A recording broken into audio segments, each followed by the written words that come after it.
Orang bukan Islam keliru atau salah faham, dia ingat kita orang Islam sembah Kaabah. Non-Muslim, kalau tanya mereka, biasanya kita suka tuduh mereka dulu. Kita kata mereka ni sembah patung berhala. Dia pun tuduh balik, you pun sama juga. You pun sembah Kaabah, pun sembah patung berhala juga. Tapi patung berhala kamu besar lah, dia kata. Persoalannya, kita sembah Kaabah ke? Tak. Macam mana kita nak buat mereka faham bahawa kita sembah kepada Allah, kita tidak sembah kepada Kaabah? Macam mana kita nak terangkan? Sebab non-Muslim ini, tiap-tiap tahun, bulan Ramadan, biasanya mereka, kalau terbuka TV 1, 2, malam-malam, mereka akan ada peluang tengok macam mana orang Islam solat di Masjidil Haram. Betul? Lepas tu, kita bila solat, kita sujud, ada orang yang pegang Kaabah lah, cium Kaabah lah dan sebagainya. Maka dia ingat kita sembah Kaabah. Macam mana nak jelaskan supaya mereka tak salah faham? Yang pertama yang kita boleh buat adalah boleh baca ayat Quran kepada mereka. Surah Al-Baqarah, surah kedua, ayat 144 dan juga 149. Ada dua ayat Quran. Kalau kita masih ingat lagi, kiblat kita asalnya menghala ke arah Masjid Al-Aqsa. Itu kiblat yang asal. Kemudian Allah perintahkan kita orang Islam tukar kiblat itu menghala ke Masjidil Haram. Betul ke tak betul?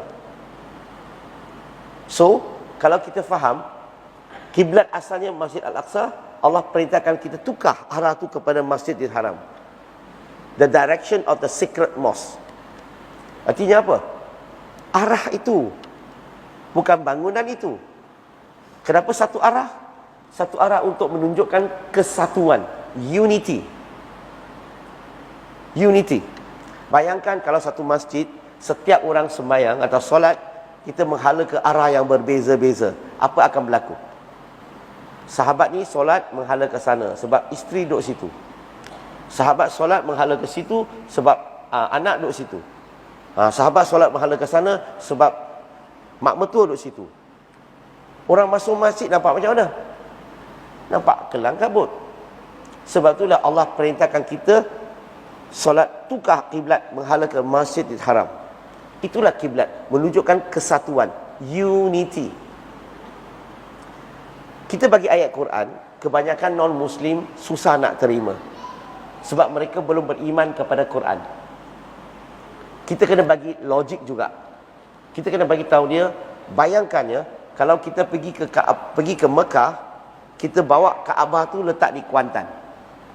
Kalau kita letak di Kuantan, orang Islam selepas ini nanti solat Isyak menghala ke mana? Arah Kuantan ke arah Masjidil Haram? Tetap Masjidil Haram. Betul tak? Walaupun kita alih Kaabah tu letak kat sini, tetap menunjukkan apa? Kiblat kita menghala ke Masjidil Haram. Ini membuktikan apa? Kita orang Islam tidak sembah Kaabah. Kalau kita sembah Kaabah, mana-mana Kaabah pergi kita akan ikut. Betul ke tak betul? Orang yang sembah patung berhala, mana-mana berhala tu pergi, mereka ikut. Satu lagi contoh. Zaman Nabi Muhammad SAW, ada seorang sahabat yang sangat-sangat terkenal, Bilal bin Rabah radhiyallahu anhu. Dia selalunya panjat naik Kaabah, atas Kaabah, pijak Kaabah. Apa dia buat? Memberi azan kan? Allahu Akbar, Allahu Akbar. Pijak Kaabah. Ini menunjukkan apa? Menunjukkan jelas bahawa kita orang Islam tidak sembah Kaabah. Orang yang sembah Kaabah, orang yang sembah berhala, dia tak akan pijak. Kalau tak percaya, kita buat eksperimen. Cuba buat eksperimen. Kita minta kawan-kawan Hindu kita keluarkan patung-patung berhalanya. Siva, Parvati, Ganesha, Murugan, Saraswati dan sebagainya. Orang Cina minta dia keluarkan patung-patung berhalanya. Tuak Pek Kong, Kuan Kong, Tuti Kong, Omi Thor dan sebagainya. Boleh? Tak apalah, tak biasa dengan nama-nama ni, tak apa. Yang penting, mereka yang sembah patung berhala ni, kita minta mereka buat kerjasama untuk buat eksperimen. Apa kita buat? Kita pijak Kaabah dulu. Kita buat satu Kaabah, kecil punya. Kita panjat atas Kaabah, pijak dulu. Lepas tu, kita minta mereka, silakan, silakan. Jangan segan-segan. Silakan, silakan. Rasa-rasa mereka akan pijak ke tidak? Mereka akan pijak tak? Mereka tak akan pijak. Kenapa? Sebab mereka sembah patung berhala itu. Kita pijak Kaabah, ini buktikan kita tak sembah Kaabah. Setuju tak? Tambah lagi, zaman Nabi Muhammad SAW, Kaabah ni banyak kali diruntuhkan. Kayu dah repuk, kayu dah rosak. Dan kadang-kadang mereka makan masa berminggu-minggu, kadang-kadang berbulan-bulan untuk bina Kaabah tu.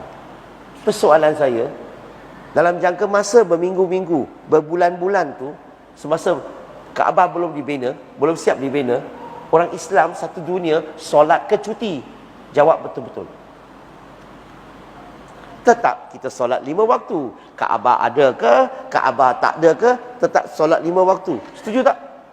Ini buktikan kita tidak sembah Kaabah. Tambah lagi, tiap-tiap hari berjuta-juta orang Islam pijak Kaabah. Kat rumah ada sejadah tak yang ada gambar Kaabah tu? Pernah tak kamu terpijak? Ada cakap tak? Sorry. Ada? Astaghfirullahalazim. Ada? Juta orang pijak Kaabah, tak ada apa-apa pun. Kalau orang yang sembah patung berhala, termasuk gambar berhala pun mereka tidak akan pijak. Setuju ke tak setuju?